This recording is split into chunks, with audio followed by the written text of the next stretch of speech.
Pada kesempatan kali ini, kami akan membahas sesuatu yang selalu menjadi perdebatan dalam dunia Attack on Titan, khususnya rambling umat manusia dan kedamaian. Lalu apa sajakah itu? Sebelum masuk ke pembahasan, bantu kami dengan klik subscribe dan like-nya ya. Oke, jadi mari kita mulai saja pembahasannya. Pertama-tama, kami ingatkan pembahasan ini akan cukup berat dan perlu sikap dewasa untuk menanggapinya. Sebenarnya dari awal Attack on Titan itu bukan ditujukan bagi anak-anak. Jika kalian membeli buku komiknya, di sana terlihat jelas logo dewasa yang ditampilkan. Lalu ada yang namanya rating. Rating manga Attack on Titan sendiri berlabel R17+, sedangkan anime lain rata-rata PG-13. Perbedaannya bisa kalian baca sendiri. Nah, jika sudah mengerti landasan ceritanya, mari kita mulai. Banyak dari fans Attack on Titan memperdebatkan apakah tidak ada solusi untuk kedamaian, sehingga memunculkan anggapan bahwa Eren itu bodoh, tidak bermoral, baperan, dan tidak mau berdamai. Padahal semua anggapan itu salah besar. Yang pertama ingin kami katakan adalah manusia mana yang tidak ingin perdamaian. Hidup damai itu indah, seperti yang terjadi pada sekitar kita saat ini, tanpa perang, tanpa kebencian, dan hal sebagainya. Armin adalah salah satu dari sekian banyak karakter yang memiliki pemikiran cerdas dan menginginkan perdamaian. Apakah Armin salah? Tentu saja tidak. Justru di sini Arminlah yang menjadi pembuka dan jalan perdamaian. Tapi kenapa Eren menolak perdamaian yang disarankan Armin? Apakah Eren bodoh? Tentu saja tidak. Dari sinilah kesalahpahaman terjadi. Banyak orang yang mengira Eren adalah seorang pemikir yang bodoh dan mengikuti apa yang ia lihat di masa depan. Tepatnya setelah mencium tangan Historia. Tapi inilah kesalahan terbesar bagi sebagian pembaca. Ternyata Eren menolak apa yang ia lihat di masa depan dan berulang kali membatalkan kejadian di masa depan. Sebagai bukti, jika Eren mengikuti masa depan yang ia lihat, maka pada tahun 851 ia sudah merencanakan penyerangan di Liberio, melakukan aksi pembantaian massal dan sebagainya. Tapi kenyataannya tidak. Eren masih menolak percaya atau dengan kata lain ingin mengubah masa depan. Dan itulah yang Eren lakukan selama 3 tahun, mulai tahun 851, 852, dan 853. Kalian pikir selama 3 tahun Eren cuma ngopi sambil rebahan? Tentu saja tidak. Selama 3 tahun itu Eren menolak yang namanya rambling dan juga menginginkan perdamaian sama seperti yang Armin katakan. Bukti pertama, dalam rapat kedatangan Izuru, Eren secara jelas menolak rencana rambling untuk menakuti dunia, bahkan mengatakan berbahaya, bahkan menolak rencana Seke yang akan mengorbankan Historia sebagai alat untuk berkembang biak dan meneruskan pewarisan selama bertahun-tahun. Dan lebih parahnya, setelah mendengar keputusan Izuru yang menolak membantu jika rencana Seke tidak dijalankan, Eren sangat marah. Ingat, Eren sangat marah sambil mengepalkan tangannya. Artinya dari sini ia benar-benar takut akan masa depan yang ia lihat sendiri dan masih berharap kedamaian akan terjadi. Ia percaya bahwa ia bisa menghapus apa yang ia lihat dengan segala usaha untuk melakukan perdamaian tersebut. Bukti kedua, ada yang berpikir kalau Eren ini menghalalkan segala cara untuk tindakan ramblingnya. Padahal nyatanya tidak begitu. Yang namanya menghalalkan segala cara, itu maksudnya adalah melakukan cara apapun untuk mencapai suatu tujuan, baik itu cara kotor dan keji sekalipun. Jika benar Eren begitu, maka sudah dari tahun 851 atau setidaknya tahun 852, ia sudah mengorbankan Historia dan mengikuti rencana Seke. Karena untuk apa juga Historia? Historia adalah salah satu manusia kan, kehilangan satu manusia untuk kedamaian sepertinya adalah harga yang kecil. Tapi nyatanya Eren tidak melakukan itu. Eren menolak karena ia sayang pada teman-temannya. Jika saja Eren mengorbankan Historia, Eren tak perlu berpura-pura mengikuti Seke dan membutuhkan Seke. Ingat, syarat aktifnya rambling itu mudah, yaitu memiliki darah kerajaan dan memiliki kekuatan Titan. Historia jika saja saat itu memiliki kekuatan Titan, maka Eren tinggal menyentuhnya dan rambling pun aktif tanpa menunggu 3 tahun lagi. Tapi Min, emang Historia mau makan siapa jika Seke nggak mau? Oke, jawabannya simple, korbankan Armin. Armin memiliki kekuatan Titan saat ini kan? Historia tinggal makan Armin dan dengan begitu Eren tinggal kontak dengan Historia dan rambling pun terjadi. Tapi semua skenario itu tidak terjadi. Orang-orang yang mengatakan Eren menghalalkan segala cara itu sepertinya buta akan hal ini. Karena intinya satu, Eren peduli pada teman-temannya. Lalu ketiga adalah solusi terakhir. Pada episode 68, Armin berkata bahwa solusi perdamaian adalah meluruskan kesalahpahaman kita sebagai orang Eldia di Paradis kepada Marley dan dunia. Dan di sini Eren membalas bahwa tidak ada yang perlu diluruskan. Ingat, scene ini terjadi pada tahun 851 ya. Kalian pasti mengira bahwa dari tahun 851 ini Eren sudah gila dan menghalalkan segala cara kan? Padahal di sini kalian sedang digenjutsu oleh perkataan Eren. Walaupun Eren berkata tidak, tapi kenyataannya ia setuju dengan Armin.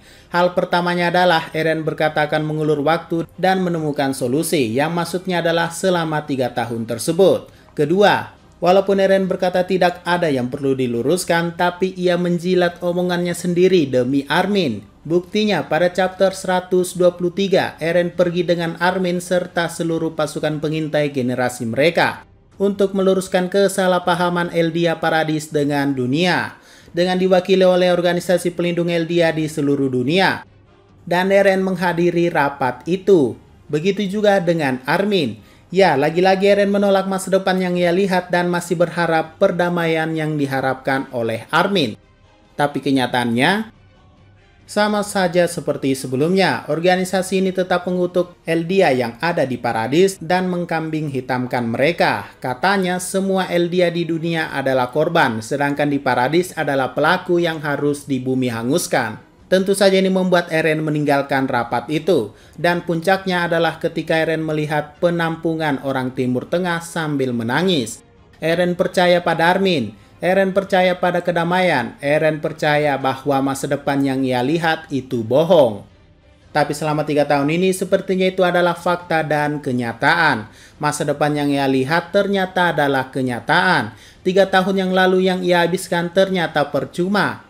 Andai saja Eren percaya pada masa depan selama 3 tahun lalu, mungkin pengorbanan seperti Lobov Sasha tidak akan terjadi. Dan kita lanjutkan poin paling akhir. Jika 3 solusi di atas tak berhasil, ada satu solusi yang mungkin tepat, yaitu menghapus kebencian dengan waktu. Seperti yang dilontarkan oleh Hizuru, bahwa butuh waktu 50 tahun untuk membuat Paradis menjadi negara yang sejajar oleh negara lain, dan membangun sedikit demi sedikit kedamaian.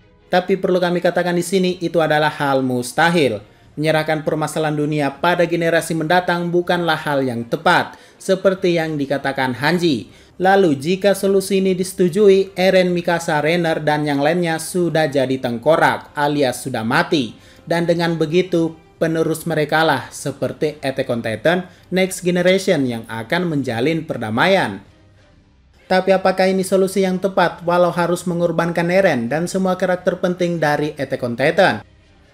Kalian pikir mungkin kedamaian akan terjadi, tapi kenyataannya tidak. Bahkan ketika Armin berpikir seperti itu pun, Satya mengira bahwa Eren akan menggunakan Wall Titan di Shiganshina untuk mengurung Marley demi kedamaian, tapi kenyataannya itu tidak akan terjadi. Alasannya, bisa kalian temukan pada episode 65, Willy Tybur mengatakan, "Kami telah memperdalam hubungan kami dengan para pemegang kasta tertinggi di dunia untuk mengangkat derajat orang-orang Eldia."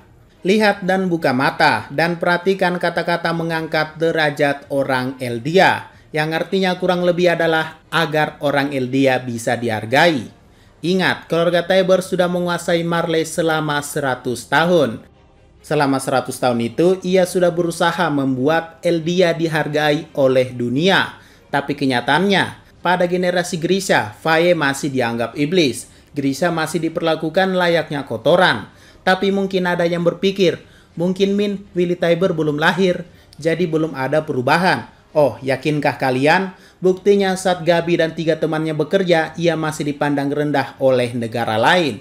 Jangankan orang Eldia asli, orang yang diduga subjek Ymir atau keturunan Eldia campuran seperti Ramzi, ketahuan mencopet saja, orang Marley sudah mengutuknya akan membuangnya ke laut lah, hancurkan tangannya lah.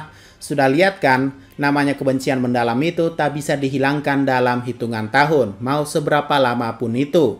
Ingat, Hizuru menyarankan 50 tahun. Keluarga Teiber bahkan dalam 100 tahun sudah berusaha membuat derajat orang Eldia naik, tapi kenyataannya nol besar.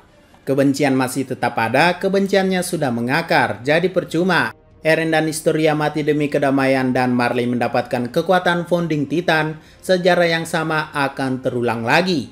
Pada kesimpulannya tidak ada solusi apapun yang dapat diselesaikan. Baik dari keluarga Teiber, Marley, dan Armin, mereka semua menemui jalan buntu. Dan Eren terpaksa rambling walaupun perasaan Eren sakit. Tapi ia harus melakukannya demi keselamatan dan kedamaian Pulau Paradis.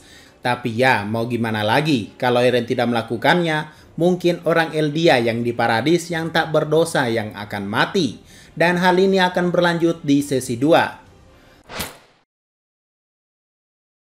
Kemanusiaan, umat manusia, apakah pantas orang-orang mati di luar sana dengan rambling yang dilakukan Eren? Pantas tidak pantas itu bukanlah pertanyaan sesungguhnya. Yang pasti satu nyawa itu adalah hal yang paling berharga di dunia ini.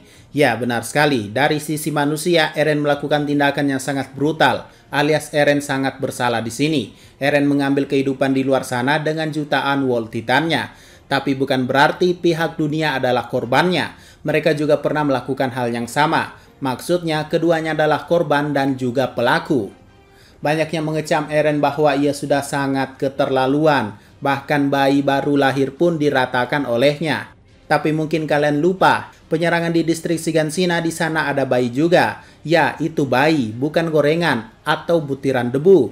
Bayi ini harus bernasib sama dan mungkin sudah tiada akibat tindakan kolosal Titan Bertol. Anak-anak seperti Ramsey dan Halil. Lalu bagaimana anak yang mati juga saat penyerangan yang dilakukan Marley? Kalian pikir itu orang tua yang sedang menyamar dan sedang bermain ya? Ya, keduanya sama saja. Saya tahu apa yang kalian pikirkan pada kesimpulan akhir ini. Jumlah. Ya, kalian permasalahkan jumlah kan? Karena Eren membunuh lebih banyak manusia ketimbang Marley. Makanya banyak orang yang membenci Eren karena hal tersebut. 10 juta dibanding 1 miliar orang. Tentu saja kita merasa iba dan empati pada 1 miliar orang karena jumlahnya lebih banyak. Ada pepatah yang mengatakan, kematian satu orang adalah tragedi, kematian jutaan orang adalah statistik. Maksudnya kurang lebih adalah orang-orang lebih cenderung melihat seberapa banyak jumlah kematian yang disebabkan oleh satu orang, tanpa disadari bahwa mereka semua penjahat. Ingat, satu orang pembunuh yang pernah kill satu orang tidak akan membuatnya lebih baik dari pembunuh yang killnya 2 orang atau lebih. Yang namanya pembunuh ya tetap pembunuh, dosa ya dosa, kesalahan ya kesalahan, tak bisa dibandingkan. Bukan berarti mengorbankan hal kecil itu dibenarkan daripada mengorbankan hal yang lebih besar. Anggap saja Paradis sudah musnah dan mereka dibantai yang jumlahnya 10 juta itu. Tapi apakah itu adil? Tentu saja tidak, sama saja. Bahkan disinilah muncul kata kemanusiaan. Di mana rasa kemanusiaanmu jika pembantaian tersebut terjadi? Baik dunia luar yang jumlahnya banyak dan dunia dalam tembok yang jumlahnya sedikit. Ingat, mereka berdua sama-sama manusia. Berbicara kemanusiaan, keduanya jangan pernah dibandingkan. Kecuali di dalam tembok itu binatang, barulah kalian bicarakan kemanusiaan.